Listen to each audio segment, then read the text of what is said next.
During the time I was at MFP, I started writing for Top Pops, which Colin Bostock-Smith, who I think still does television scripts, was the editor. And I wrote a few bits for Disc, Record Mirror. And eventually I saw this job advertised for a new record label called Beacon Records. And the advert said, phone Milton Samuel on this number, Willesden number. And I imagined him as being a fairly well-to-do 40-year-old Jewish businessman. Turned up and found this incredible guy who looked like Sidney Poitier. The office was in a wood yard in Willesden, so if it rained you couldn't hear yourself on the phone because the corrugated iron roof rattling. And Milton had this office that was sort of virtually all black. His desk was up on a dais. You sat in on a settee that had the feet removed, so you were about 3 inches off the floor. And he had a light shining straight in the eyes. It was like being interrogated by the KGB or the Gestapo. And he always wore dark glasses, and all you could see was these row of teeth. Always wore a white shirt, and the glint in his sunglasses. Amazing character. I mean, a real larger-than-life man. We started the label with a record called Ain't Nothing But a House Party by the Showstoppers. It was a great story. Milton was looking for material. He'd produced a couple of records for Decca and then decided to start his own label. And he went to New York to see what he could pick up.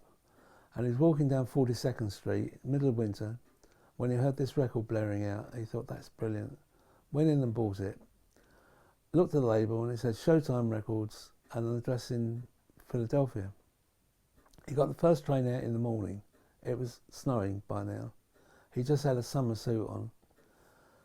The address turned out to be way out in the suburbs. It was a private house. By the time he arrived, he was suffering from hypothermia.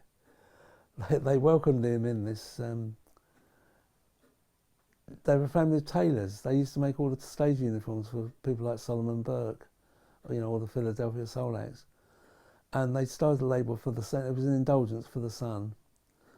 And Milton paid $100 advance against royalties to pick up the rights to this record. He played it to me and I said, that is, I really think it's brilliant. So he offered me the job.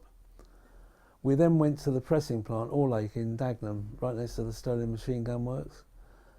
And the guy there was very kind. He said, I don't want to see you boys get your fingers burnt. He said, why don't you just take 100 copies and see how they go? And Milton said, no, I want 10,000. Well, that was an unheard of number, for a little label. Now Milton had a secondary business which was selling carbon paper, which was a bit of a racket because it was very high pressure selling, and the salesman would phone a company and get a young girl on reception to order 3 tons of carbon paper, enough to last you a lifetime.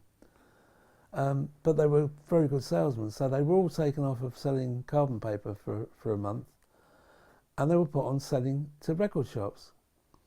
And we had independent distribution, and they would phone a record shop in Darlington, and the shop manager would say, well, we haven't had a phone call or a call from an EMI rep or a Decca rep or CBS rep for 3 years. We'd never see anybody, So they were buying them by the box load. We were selling boxes, we wouldn't sell them individually, we were selling boxes of 25. I embarked on a nationwide promotion tour. I think I was probably the first person ever to do a nationwide disco promotion tour. I went to all the ice rinks, all the dance halls, the best discotheques.